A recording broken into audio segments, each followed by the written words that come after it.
Shalom. Sekali lagi shalom. Puji Tuhan, kita berjumpa kembali dalam ibadah Raya Minggu 29 November 2020, minggu terakhir bulan November ini. Kita bersyukur karena kasih Tuhan yang begitu besar dan ajaib Tuhan yang menyatakan dalam kehidupan kita. Setiap hari, setiap aktivitas kita, Tuhan selalu menyertai kita. Dia selalu membimbing, menopang kita, memberikan kekuatan, atau memberikan pengharapan baru bagi kita semua. Begitu banyak kisah cerita di minggu ini ya, banyak yang sedih, bahkan ada juga yang menyenangkan. Tetapi kita bersyukur hari ini Tuhan masih berikan waktu dan kesempatan dari kita, penghempatan kita masuk di rumah Tuhan untuk kita bersama-sama memuji Tuhan.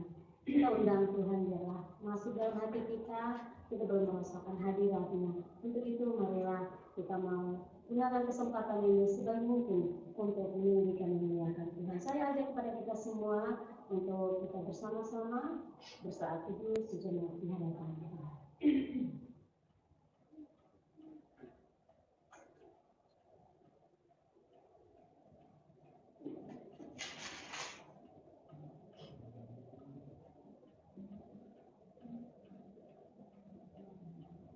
Terima kasih banyak ya Tuhan. Kami bersyukur betapa baiknya Engkau Tuhan dalam hidup. Kami bersyukur karena Tuhan tidak pernah meninggalkan kami. Tangan-Mu yang perkasa dan ajaib itu selalu memegang tangan kami, menopang kami.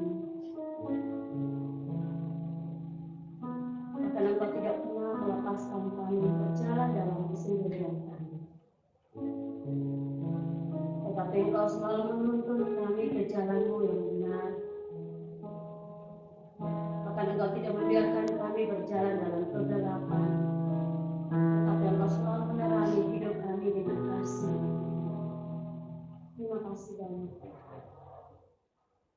Kami mau menyembah Engkau karena Engkau sungguh baik dalam hidup kami.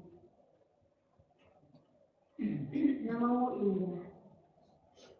Terima kasih Tuhan.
Mari kita memulai ibadah raya minggu pagi ini dengan keyakinan bahwa pertolongan kita adalah dalam nama Tuhan yang menciptakan langit dan bumi, yang di dalam kasih dan setianya tidak pernah meninggalkan perbuatan tangannya.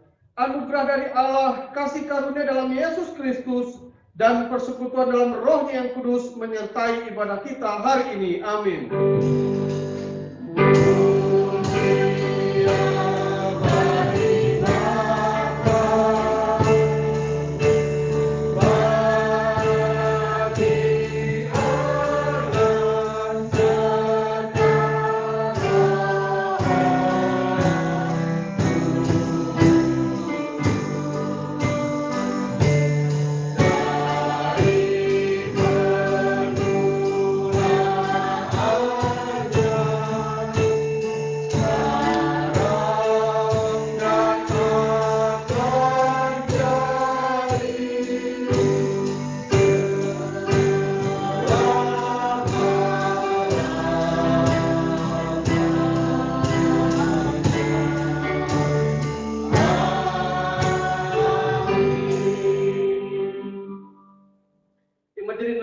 Pembimbing ibadah kita hari ini dalam kitab Mazmur pasal 80 ayat 20 di sana dikatakan, "Ya Tuhan, Allah semesta alam, pulihkanlah kami, buatlah wajah-Mu bersinar, maka kami akan selamat." Amin.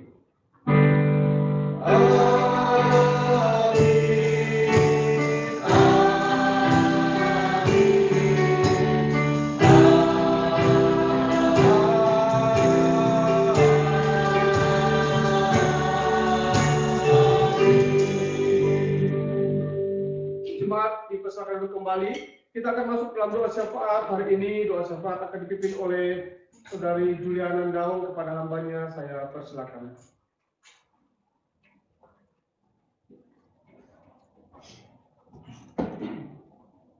Jemaat Tuhan, semua mengajak jemaat semua untuk kita meminta doa syafaat kita kepada Tuhan. Mari kita berdoa. Ya Tuhan, Allah Bapa di dalam kerajaan surga, kami boleh bersyukur kepada Tuhan Yesus atas segala peristiwa yang kami sudah alami sampai pada detik ini, dan kami mau bersyukur kepada Tuhan.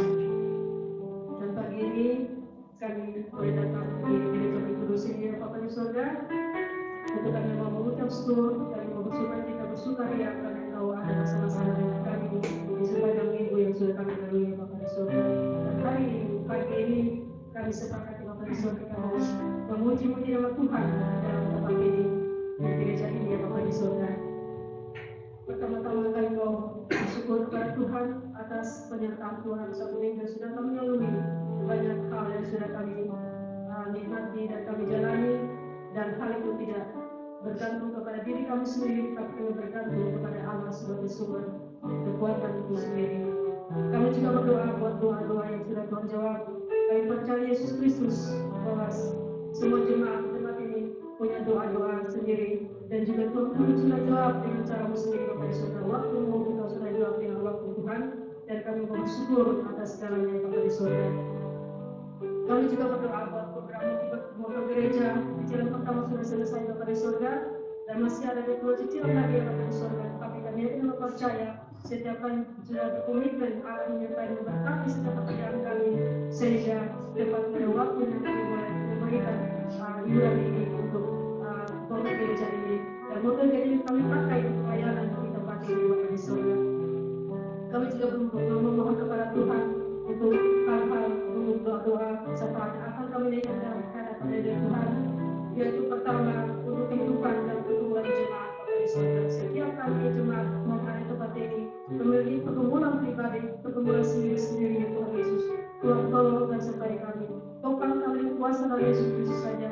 Supaya setiap pergumulan apakah itu sulit ataupun mudah, kami tetap mengandalkan Engkau yang adalah sumber dari segala jawaban itu yang Bapa di surga.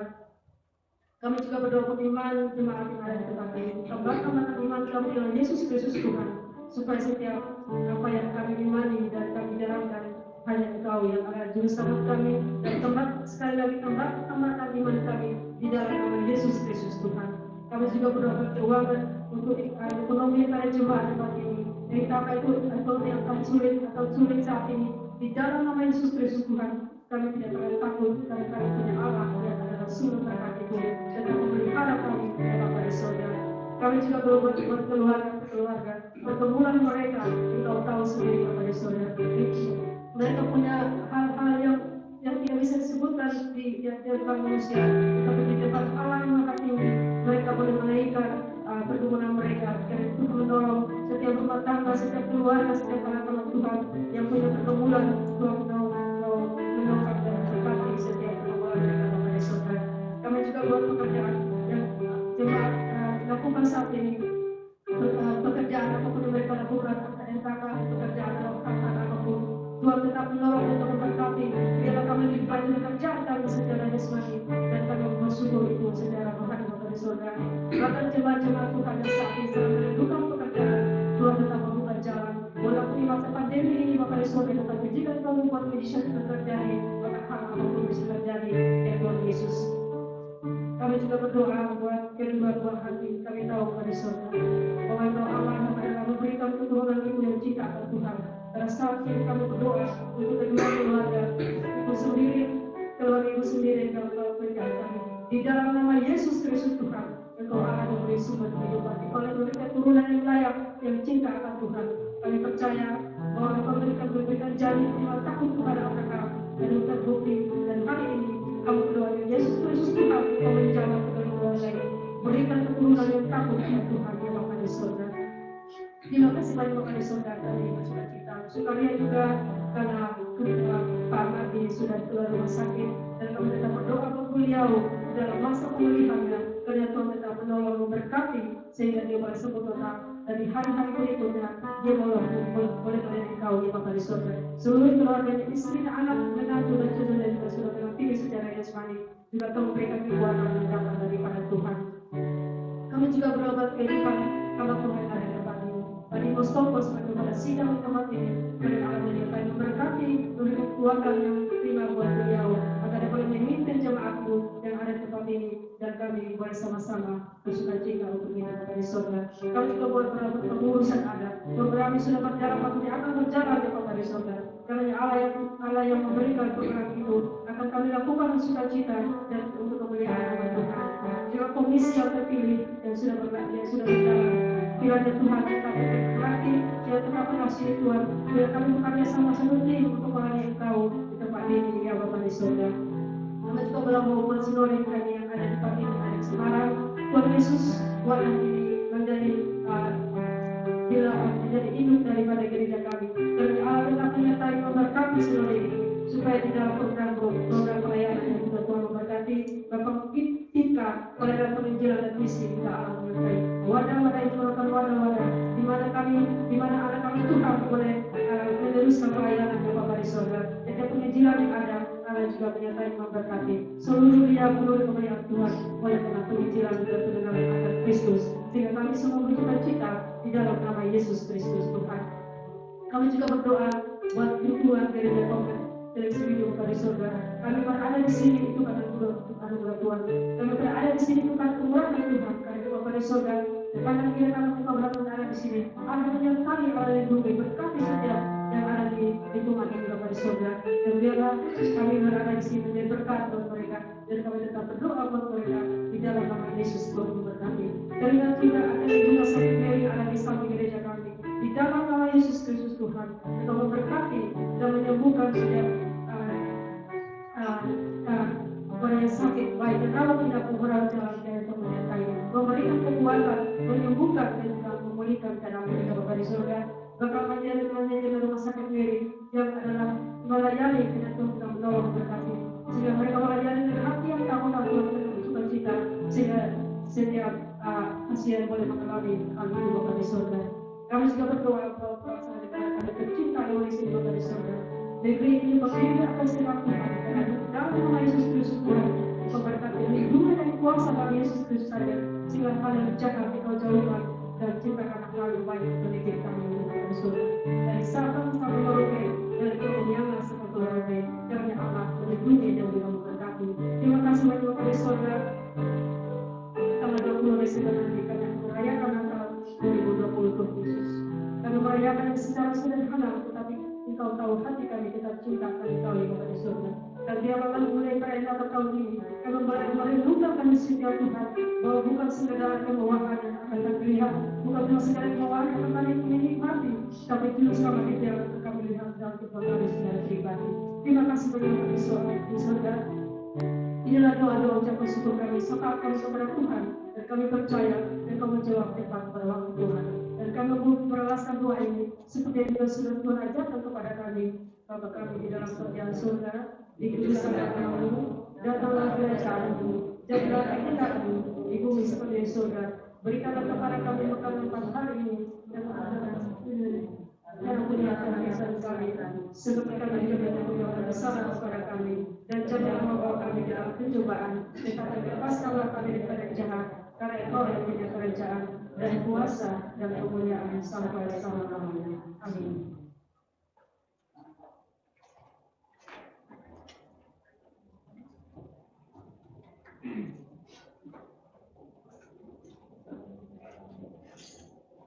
Terima kasih untuk pelayanannya, Tuhan Yesus memberkati.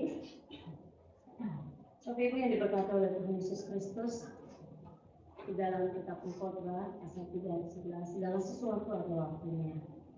Ada waktu kita menangis bersama-sama, ada waktu kita tertawa bersama-sama, dan ada waktu kita memuji bersama-sama. Saya undang kita semua bangkit berdiri. Hari ini waktunya untuk kita memuji memuliakan Tuhan. Tidak hanya di gereja, dimanapun kita berada, kita tetap memuji Tuhan. Karena Tuhan Yesus sungguh amat baik bagi kita semua.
luar biasa, dia sungguh amat baik bagi kita semua.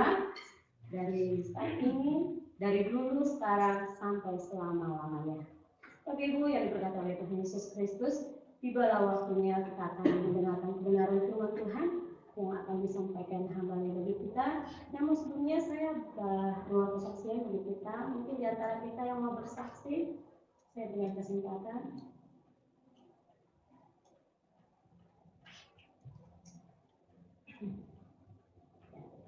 Semuanya senyum, berarti ada kesaksian. Walaupun tidak maju, tapi dimanapun kita berada, oh dari Alfa mau bersaksi.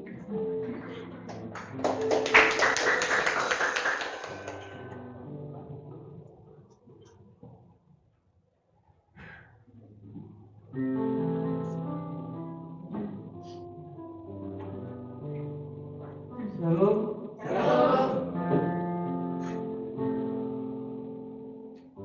Ini pertama kali saya kajian. Jarang saya kajian. Sehingga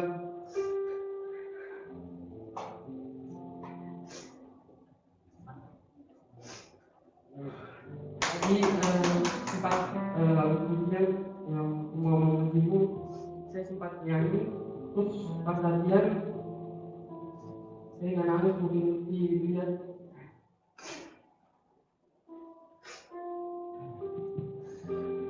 Tidak semua lagu sampai bagus baik, saya ingat kasih Tuhan luar biasa buat saya.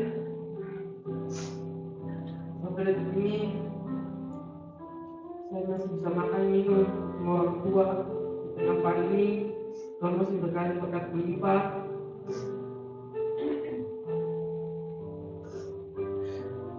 Saya bersyukur berkat Tuhan luar biasa pada kehidupan saya. Saya bersyukur saya dididik dari kecil untuk kenal Tuhan. Kali ini saya merasakan Tuhan ada di tengah-tengah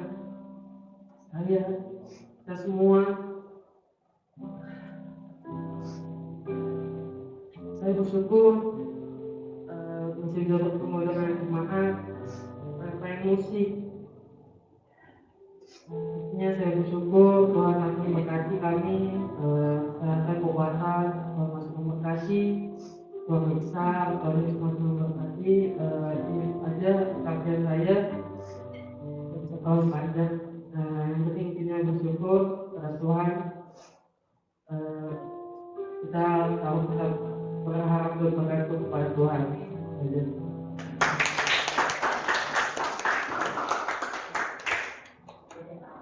Terima kasih buat kesaksian Alfa. Saya tidak menyangka kalau Alfa bersaksi. Tuhan, semua karena kebaikan Tuhan. Saya undang kita semua bangun berdiri. Kita akan bersama-sama menyanyikan pujian Satu Pandang Wajah. Shalom.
Tuhan Allah yang mengasihi kami. Kami semua butuh jamahan Tuhan. Kami mengucap syukur untuk wahyu yang Tuhan singkapkan. Kami mengucap syukur untuk pernyataan yang Tuhan boleh singkapkan, yang boleh kami tahu siapakah kami, dapat memahami Allah kami yang besar, yang penuh dengan keajaiban dan kuasa. Kami hanya manusia yang kecil di hadapan Tuhan. Tapi oleh karena kami berharga di mata-Mu, Tuhan boleh menyelamatkan kami. Roh-Mu yang kudus berkarya atas kami hari ini. Berkarya secara luas Tuhan. Agar tiap-tiap kami boleh mengalami kasih itu. Agar tiap-tiap kami boleh mengalami Tuhan dalam hidup kami. Sehingga ada sebuah keputusan. Kami menjadi pribadi yang mengasihi Tuhan. Yang menghargai anugerah itu. Berkati dia pemberitaan firman Allah. Baik umat yang mendengarkannya. Hamba yang menyampaikannya dengan keterbatasan ini. Berkati kami semua Tuhan. Layakkan kami untuk mendengarkan berita yang agung itu. Dan biarlah berita yang agung itu boleh tinggal tetap dalam hati kami.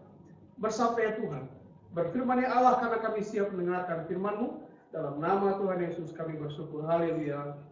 Amin. Ya, silakan duduk kembali Bapak Ibu. Shalom. Ya Tuhan memberkati kita semua. Selamat hari Minggu, selamat bersekutu. Saya ucapkan kepada kita yang beribadah hari ini. Tentu kepada yang tidak beribadah saya tidak bisa mengucapkan karena tidak hadir, ya kan? Dan tidak juga menyaksikan.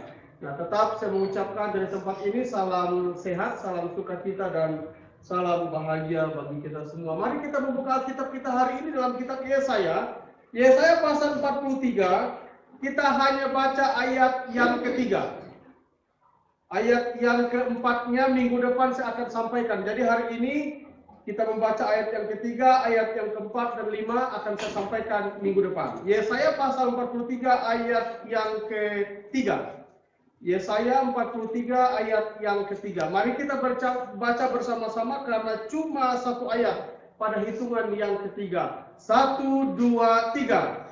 Sebab akulah Tuhan Allahmu yang Maha Kudus, Allah Israel, Juru Selamatmu. Aku menebus engkau dengan Mesir dan memberikan Ethiopia dan Sheba sebagai gantimu. Terpujilah nama Tuhan. Yesus pernah berkata bahwa yang berbahagia ialah mereka yang mendengarkan dan memeliharanya. Jadi orang yang berbahagia menurut Yesus adalah mereka yang mendengarkan firman Tuhan dan memeliharanya. Jadi jika kita baca firman Tuhan tapi ngantuk, maka kita tidak berbahagia karena kita tidak mendengar. Tapi tidak sampai di situ.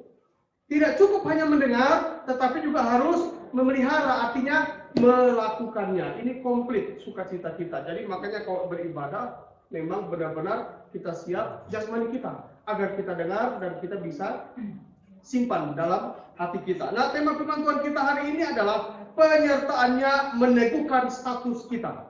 Ini jilid 1, jilid 2-nya minggu depan saya akan sampaikan. Jadi penyertaan Tuhan meneguhkan status kita. Dengan kata lain bahwa penyertaan Tuhan, kehadiran Tuhan membuat status hidup kita ini berubah. Nah, jika kita menjadi orang percaya yang tidak pernah berubah-berubah, maka berarti status kita belum jelas di hadapan Tuhan. Mungkin sudah 20 tahun, 30 tahun Kristen tapi hidup tidak berubah-ubah. Berarti kita tidak memahami status kita di hadapan Tuhan. Karena penyertaan Tuhan akan mengubah status hidup kita. Sekali lagi, kalau status kita tidak pernah berubah-ubah, hidup Kristen kita tidak pernah berubah-ubah, maka ada masalah tentang pengertian kita, status kita, dan status Tuhan kita. Nah, saudara yang saya kasih dalam Yesus ngomong status, tentu zaman sekarang ini status sudah menjadi sesuatu yang familiar atau tidak asing bagi kita. Ya kan, status. Pagi ini ada yang sudah buat status? Ya, pagi ini saya lihat di HP saya ada orang buat status di WA, FB dan F ya, haleluya. FB, Facebook, ada yang di IG buat status. Ya, bermacam-macam bentuk status. Ada yang berupa gambar. Yang terakhir hari ini saya lihat status karena paket internet habis, jadi di rumah. Tadi pagi sampai sini udah bisa lihat lagi. Ada teman hamba Tuhan dari Kalimantan Barat, dia buat status senyum.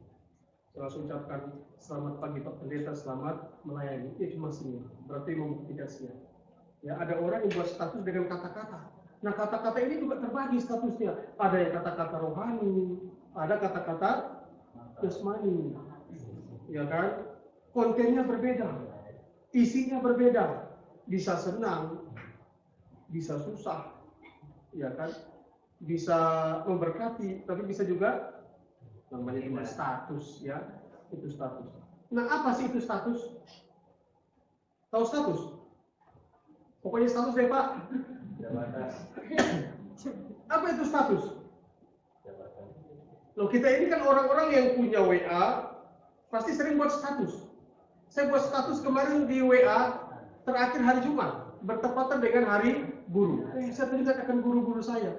Saya buat status, selamat Hari Guru Nasional. Ya kan, tanggal 25. Selamat juga buat guru-guru kita di tempat ini ya.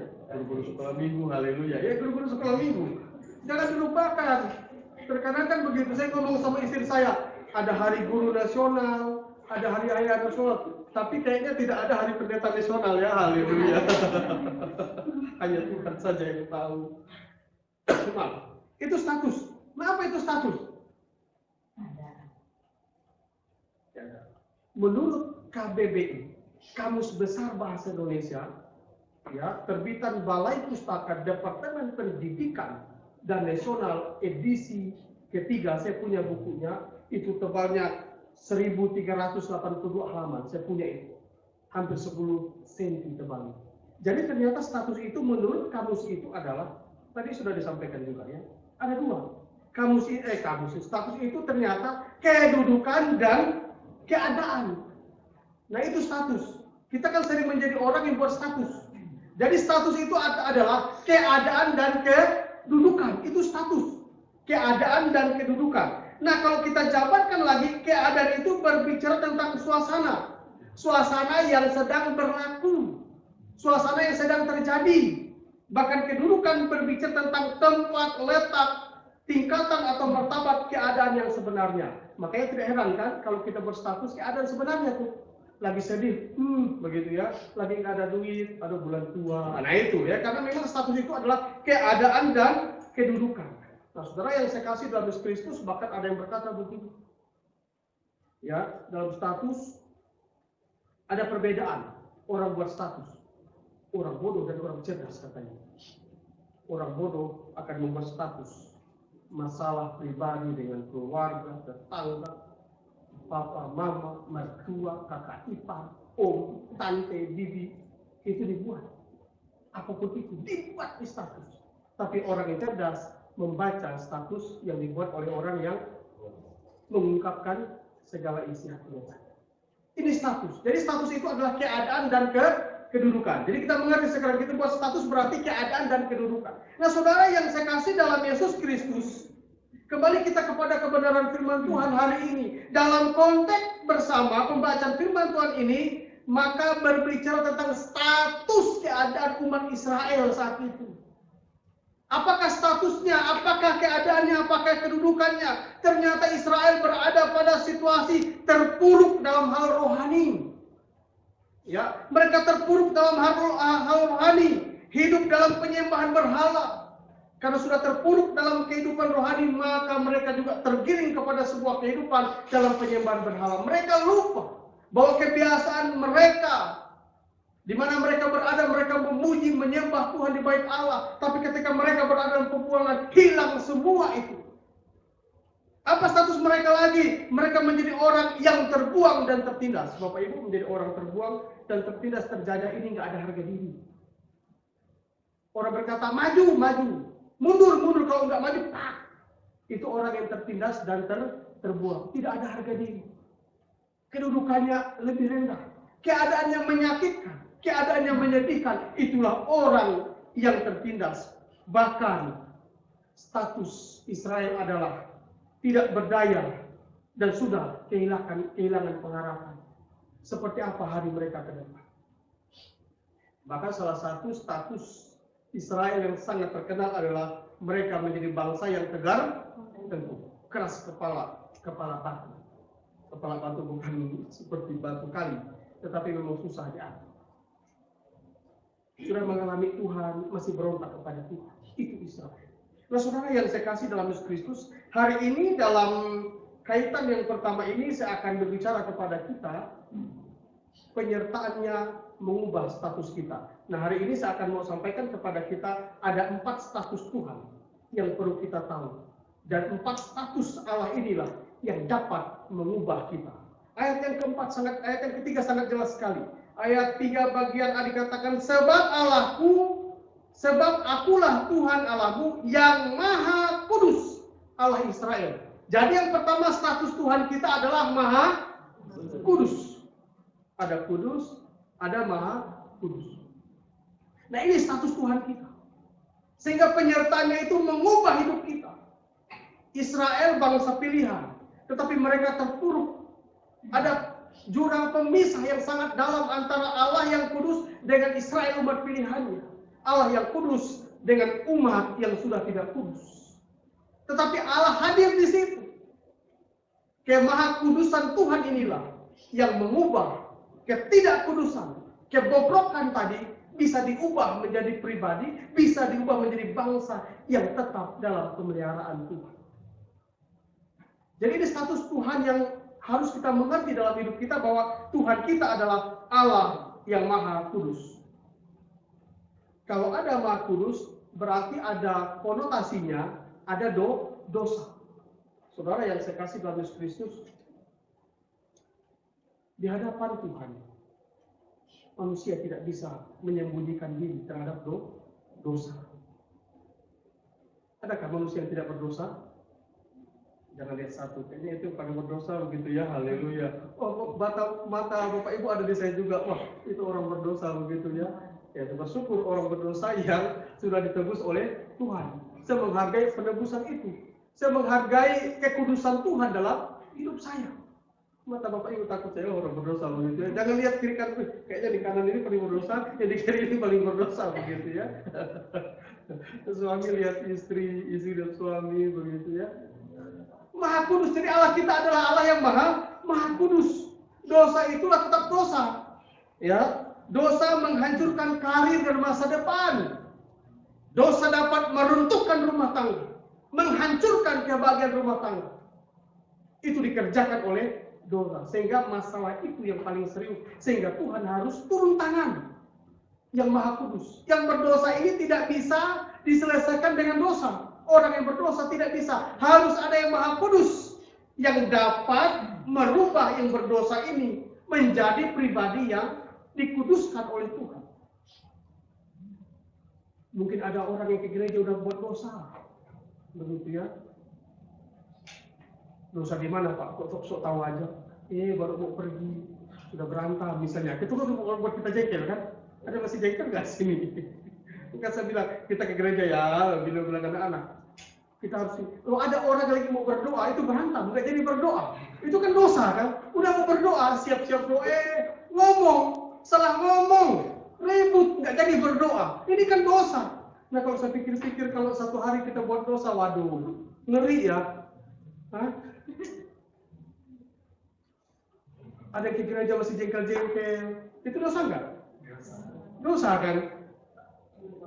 Nah curi uang istri katanya, haleluya. Alasan untuk persembahan, di sini nggak ada, ya. Ini muka-muka orang yang sudah dikuduskan oleh Tuhan, haleluya. Bapak Ibu jangan rasa itu orang berdosa, kita sama-sama dikuduskan gitu. Nah kita bersyukur punya Allah yang statusnya Maha Kudus. Darah domba tidak bisa, darah kambing tidak bisa, darah burung terkubur tidak bisa. Karena orang Israel orang yang paling miskin bisa mempersembahkan korban namanya burung terkubur, darah burung terkubur. Tapi itu tidak bisa. Harus ada yang namanya pribadi yang tidak berdosa, yang Maha Kudus. Siapakah yang Maha Kudus? Tidak lain tidak bukan adalah Yesus. Jadi status Allah kita adalah Allah Maha Kudus. Inilah yang dapat mengubah kita, penyertaan yang mengubah kita. Pribadi yang kudus yang datang dari surga datang kepada kita, menghampiri kita. Sebenarnya kemahakudusan itu penuh dengan risiko menebus orang-orang yang tidak kudus. Karena terkadang orang-orang yang tidak kudus sudah menyadari hidup dalam dosa, tetapi tidak menyerah, mengangkat tangan berkata, Tuhan, aku orang berdosa. Aku pantas diselamatkan. Seperti seorang yang berada di sebelah kanan Yesus ketika berada di kayu salib. Ini respon, gambaran respon. Sama-sama berdosa antara yang di kanan dan yang di kiri. Tapi yang di kiri malah mencaci maki Yesus. Kalau engkau anak Allah, cobalah selamatkan kami. Tapi dia berdosa, tapi yang di sebelah kanan berkata, hei, tidakkah engkau tahu? Dia tidak berdosa. Dia berkata, Yesus, ingatlah akan aku. Karena dia sadar dirinya adalah orang berdosa. Kemahakuasaan Tuhan, kemahakudusan Tuhan menjamin dia orang yang terhukum, penjahat yang keras kakap, ditebus hari itu juga. Karena apa? Karena Tuhan kita adalah Tuhan yang maha kudus. Nah, orang-orang yang sudah ditebus oleh Tuhan, mari menghargai kekudusan itu. Mari menghargai anugerah itu. Jangan sia-siakan anugerah itu. Jangan sia-siakan kekudusan dari Tuhan yang sudah menguduskan hidup kita. Saya percaya orang yang hidupnya sudah merasakan penebusan Tuhan, merasakan dirinya tidak layak tapi dilayakkan oleh Tuhan, akan menjadi pribadi yang berkata, sampai kapanpun Tuhan, aku akan mengikuti Engkau. Sampai kapanpun Tuhan, aku akan mengasihi Engkau, karena terlalu besar anugerah-Mu dalam hidupku. Itu yang pertama, status Tuhan kita. Nah, yang kedua, ayat 3 bagian B dikatakan di situ bahwa juru selamatmu. Nah ini, jadi yang pertama, penyertaan Tuhan dapat mengubah kita. Yang pertama, Tuhan kita itu Maha Kudus. Yang kedua adalah Dia juru selamat kita. Nah, kalau bicara tentang juru selamat, berarti ada masalah keselamatan. Ada sesuatu yang salah. Ada sesuatu yang keliru. Ada sesuatu yang bengkok. Sehingga juru selamat itu harus hadir di dalam pribadi Yesus Kristus. Orang yang berkata, Pak, kenapa Yesus lahir di dunia dengan manusia loh? Ciptaan yang paling mulia siapa? Manusia. Jadi Yesus harus menjadi berinkarnasi menjadi manusia. Tapi bukan dari benih manusia, kan dari Roh Kudus. Banyak orang yang bingung. Nah, ini rahasia bagi kita. Ada pengetahuan yang tersingkapkan bagi kita, yang kita imani dalam hidup kita. Sebagai sebuah prinsip iman kita. Bahwa kita punya Allah yang luar biasa. Juru selamat. Nah, saudara yang saya kasih dalam Yesus Kristus, masalah manusia dosa. Nah, Yesus yang adalah juru selamat itu harus hadir. Nanti kita peringati dalam hari Natal. Nah, kita bersama-sama tadi juga sudah didoakan oleh kedua sahabat kita ya. Kalau saya tidak salah, iya kan? Benar ya? Tanggal 20, jangan lupa. Ingat, tanggal 20 Desember kita merayakan Natal dengan sederhana, tidak seperti biasanya. Tidak mengapa. Yang penting makna Natal ada dalam diri kita, Yesus hadir. Dia juru selamat. Banyak orang yang mengaku jalan keselamatan, tetapi hanya satu juru selamat, yaitu Yesus Kristus. Apa sih syarat juru selamat, Pak? Ada beberapa yang menjadi syarat sebagai juru selamat. Yang pertama harus manusia. Tadi saya katakan mengapa manusia, memang Yesus harus lahir menebus manusia. Bukan binatang, karena binatang bukan ciptaan yang paling mulia, tapi manusia. Manusia, makanya Allah berinkarnasi menjadi manusia. Allah di dalam daging.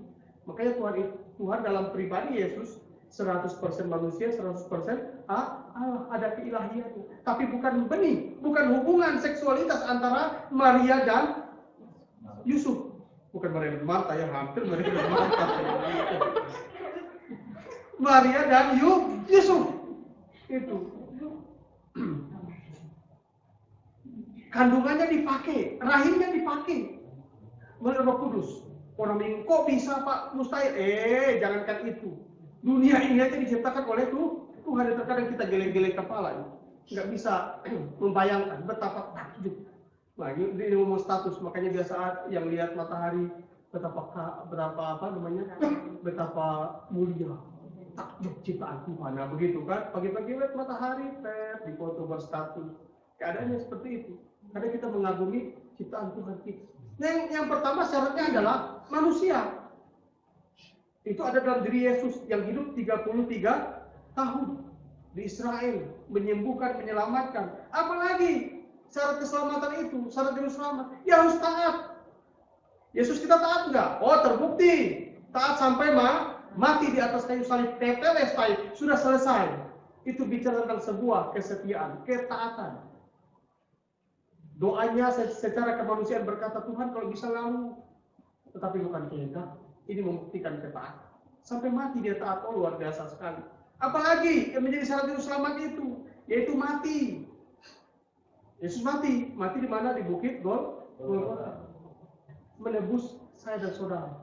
Nah, yang keempat ini apa syaratnya? Apa tadi? Manusia taat,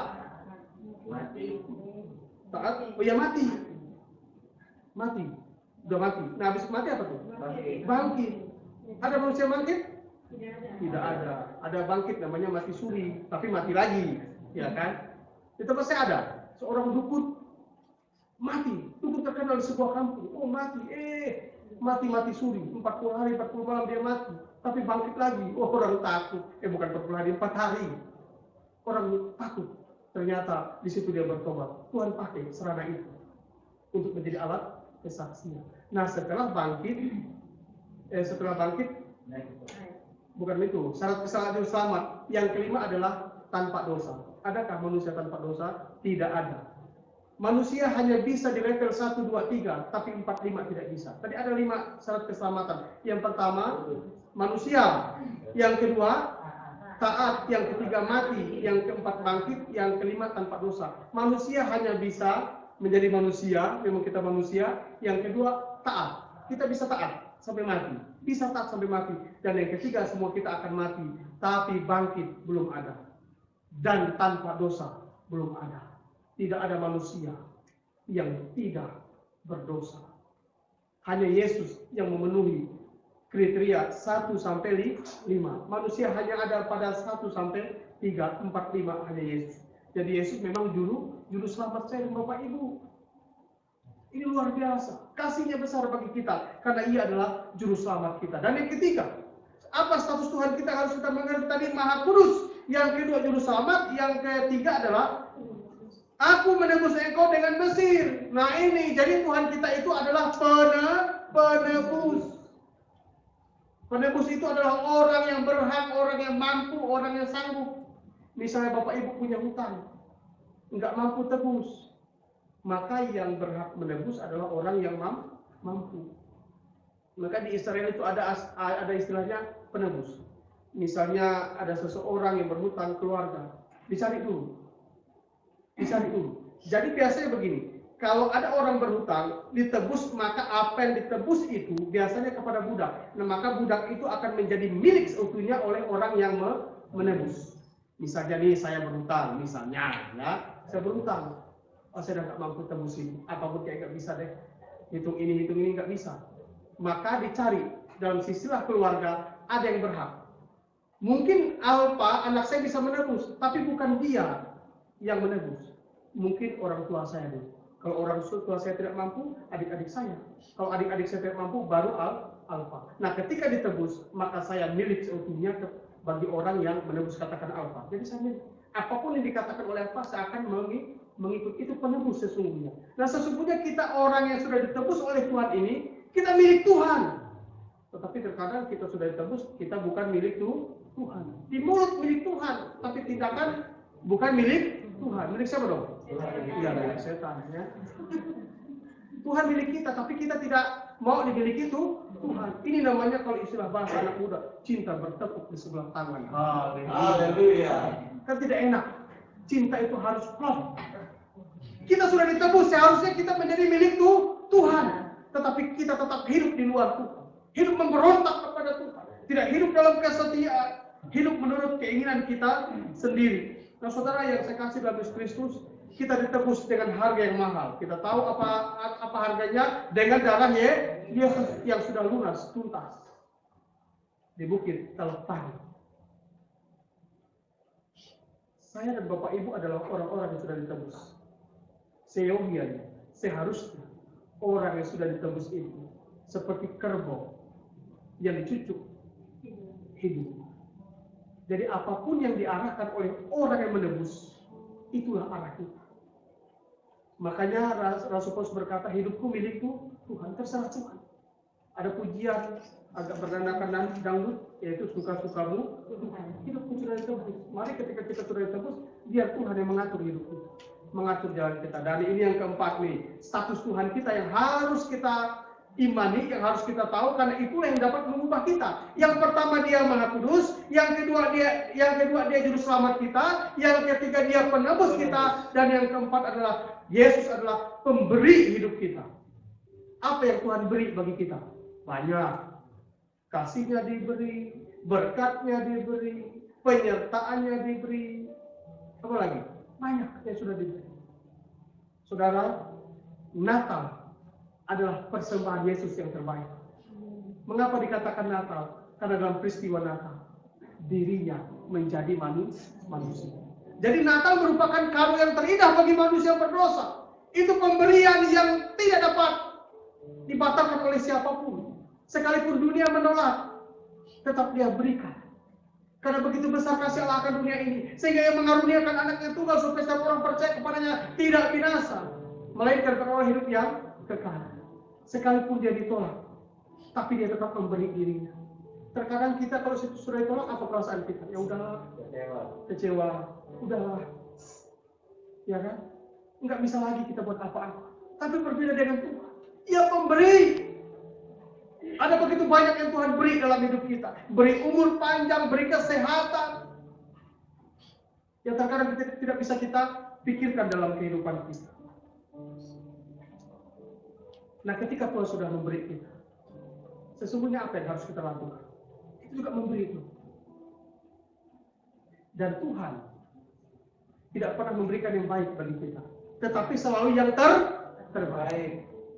Tidak pernah memberikan yang baik, tapi terbaik, apalagi memberi sisa, memberi bekas. Tuhan tidak pernah memberi itu. Selalu yang terbaik yang Tuhan berikan kepada kita. Dan terkadang kita ini memberi kepada Tuhan, biasa tergantung. Ya, memberi enggak? Tergantung. Memberi diri tergantung. Lagi sehat dah, lagi nggak kerja dah, baru saya beri hidup saya. Memberi persembahan tergantung apa? Kebutuhan. Saya kalau ngomong kebutuhan, tidak akan pernah kita bisa memberi persembahan untuk Tuhan. Kalau kita tergantung kebutuhan kagak habis-habisnya. Tapi harus ada komitmen dalam hidup kita. Aku mau memberikan persembahan untuk Tuhan. Kalau kita tergantung, tidak akan pernah. Dan yang kedua membuat kita tidak bisa memberikan terbaik untuk Tuhan apa? Yang pertama tergantung, yang kedua alasan. Begitu banyak alasan kita. Situasi, kondisi, dan sekarang apa? Lagi Covid, Pak, susah. Pertanyaan saya, sebelum Covid sudah memberi enggak? Sebelum Covid sudah tersedia enggak? Sebenarnya itu. Saudara yang saya kasih, pemberian kita kepada Tuhan akan diuji oleh waktu. Terkadang kita tergantung kepada keadaan. Tergantung kepada kebutuhan. Tergantung kepada alasan. Bahkan yang paling parah adalah tahu tetapi tidak mau. Terkadang kita memiliki motivasi memberi yang salah, bukan yang baik. Dalil yang saya sampaikan kepada kita hari ini adalah sebelum kita dipanggil oleh Tuhan, minimal satu kali kita memberikan yang terbaik untuk Tuhan dalam hal persembahan. Jangan sampai kita menyesal dan malu di hadapan Tuhan ketika Tuhan ngobrol sama kita. Iya, kalau masuk surga. Tapi masuk surga ya. Tuhan akan berkata, engkau mengutamakan aku lebih dari segala sesuatu. Aku tahu kebutuhanmu melimpah. Kebutuhanmu banyak. Tapi engkau berkomitmen untuk memberikan hidup, memberikan persembahan untuk. Ingat, ketika orang memberi di bait suci, Tuhan berkata kepada murid-Nya, mungkin kalau istilah basketnya, ya. Banyak orang datang membawa persembahan. Ada orang kaya memberikan persembahan. Tapi ada orang miskin yang tidak dilihat, tidak dipandang. Coba perhatikan. Dia beri. Dia memberi bukan dari kelimpahan, tapi justru itu yang terakhir dia beri. Terkadang kita hitung-hitung dengan Tuhan. Tuhan sudah memberi banyak bagi kita. Saudara yang saya kasih dalam Yesus Kristus, hari ini status kita diubah oleh Tuhan karena Tuhan memberi kita. Coba kita perhatikan diri kita, apa yang kita pakai di tubuh kita ini. Baju, celana, jam tangan, cincin, walaupun bukan cincin emas ini ya, waktu aktif. Semua datang daripada Tuhan. Termasuk masker yang Bapak Ibu. Itu adalah berkat Tuhan. Apa yang sudah kita beri bagi Tuhan? Terkadang kita tergantung alasan dan sudah tahu tapi tidak mau melakukan. Bahkan terkadang motivasi kita yang salah. Dulu pernah saya cerita, tapi cerita ilustrasi saya itu kurang lengkap tentang seorang petani yang memberikan hasil kebun kepada rajanya. Karena rajanya sangat bijak, kebijakannya luar biasa. Ketika panen kentang, dia berkata dalam hatinya, aku akan memberikan kentang ini kepada raja. Karena raja sangat perhatian, kebijakannya sungguh memperhatikan kami. Dia bawa ke istana, dipersembahkanlah kepada raja. Loh, kenapa ini dikasih saya? Ini yang terbaik padukaku raja. Ini sebagai tanda cinta dan syukur saya kepada paduka raja. Karena paduka raja menjadi pemimpin yang luar biasa bagi kami. Oh, tergerak hati pemimpin ini. Hatinya sedih. Langsung dia berkata pada ajudannya, tolong catat di mana rumahnya. Ternyata dia diberikan sebidang kebun, sebidang tanah, karena dia memberikan yang terbaik. Pulang, dia kaget. Pegawai istana datang, Pak petani, itu tanah itu menjadi milik Bapak. Oh, dia kaget, kenapa? Ini hadiah dari raja. Nah, ternyata ketika peristiwa itu ada juga pegawai raja yang ada di situ. Wah, enak banget itu petani, pujuk-pujuk datang bawa beberapa kilo kentang, langsung dikasih sebidang tanah. Besoknya dia juga ikut-ikutan. Dia kasih kuda yang terbaik untuk siapa? Raja. Dia datang. Raja, di depan ada kuda. Kuda apa? Itu persembahan untuk raja. Dia tunggu. Dia tunggu 1 hari, 2 hari, kok raja gak ngomong apa-apa. Dia berpikir, kok tadi rakyat yang miskin tadi memberikan kentang dikasih sebidang tanah. Ini kok saya sudah kasih kuda yang terbaik, kok gak ngomong apa-apa. Artinya dia ngomong. Daripada dia ngomong di belakang, dia ngomong di raja. Raja marah. Dia bilang, kenapa saya gak kasih? Karena motivasi. Kau tahu, orang petani itu memberikan dengan ketulusan, tapi kalau memberi dengan maksud, ternyata dia beranggapan begini, kalau kentang memberi kentang dikasih tanah, maka kalau dikasih kuda dapat apa kira-kira?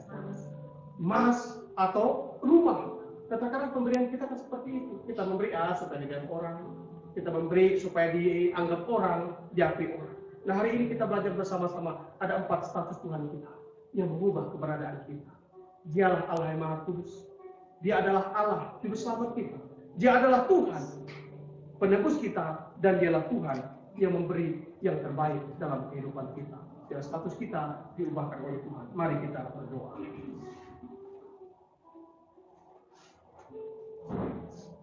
Bapa yang tinggal dalam kerajaan surga, kembali kami bersyukur di hadapan-Mu ya Tuhan. Firman Allah sudah selesai hamba sampaikan, biarlah Roh-Mu yang kudus mengurapi kami semua. Penyertaan-Mu lah yang dapat mengubah status kami Tuhan.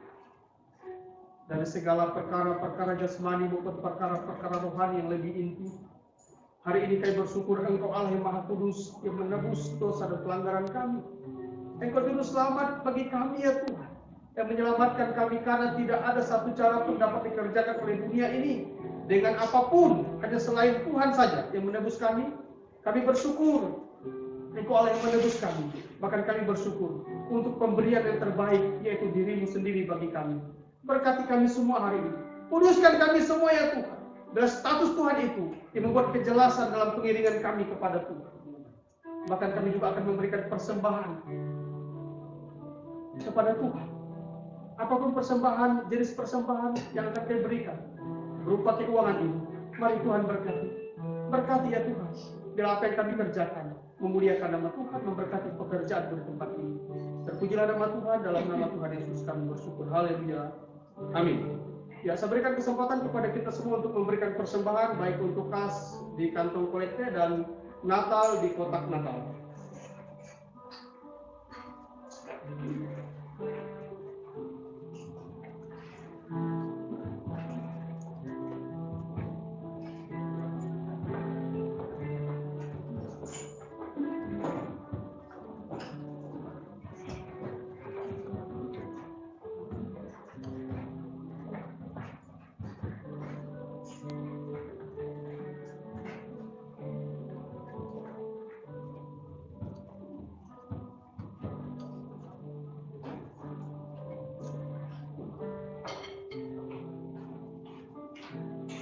terima kasih atas persembahan kita semua. Mari kita semua berdiri.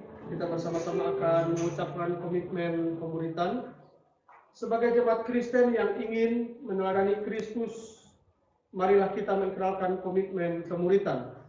Kami bersaksi bahwa tidak ada seorang pun dapat sungguh-sungguh mengenal Kristus kecuali Ia yang mengikutinya setiap hari dalam kehidupan. Bersama orang percaya dan gereja di segala abad dan tempat, marilah kita mengakui iman rasuli yang berbunyi demikian.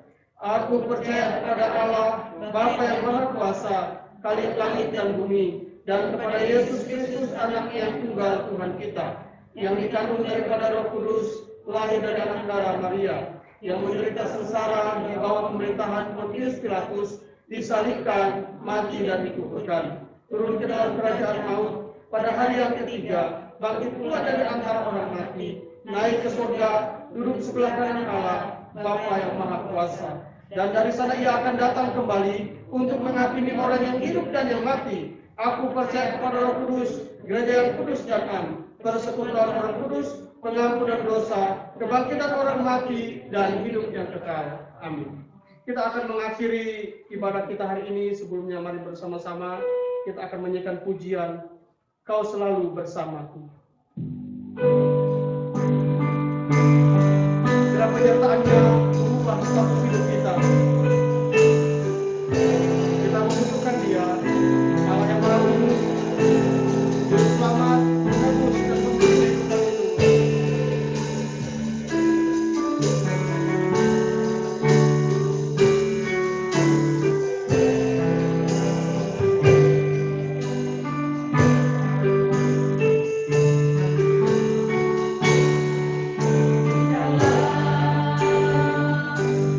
Dalam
Yesus kasih, mari kita pulang dan imani penyertaannya mengubah status kita. Tuhan memberkati kita dan melindungi kita. Ia menyinari kita dengan wajahnya dan Ia memberi kita kasih karunia-Nya. Ia menghadapkan wajahnya kepada kita dan memberi kita damai sejahtera dari hari ini sampai selama-lamanya. Amin.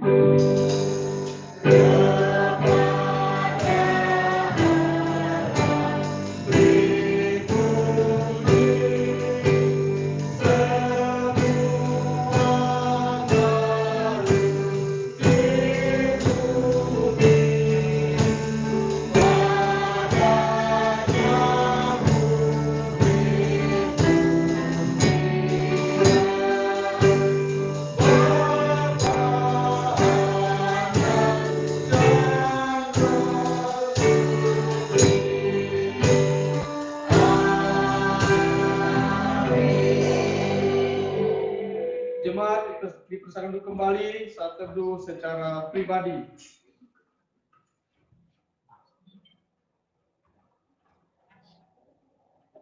Ya, terpujilah nama Tuhan. Salam sehat, salam sukacita, dan salam bahagia. Ibadah minggu selesai. Tuhan memberkati dan menolong kita semua.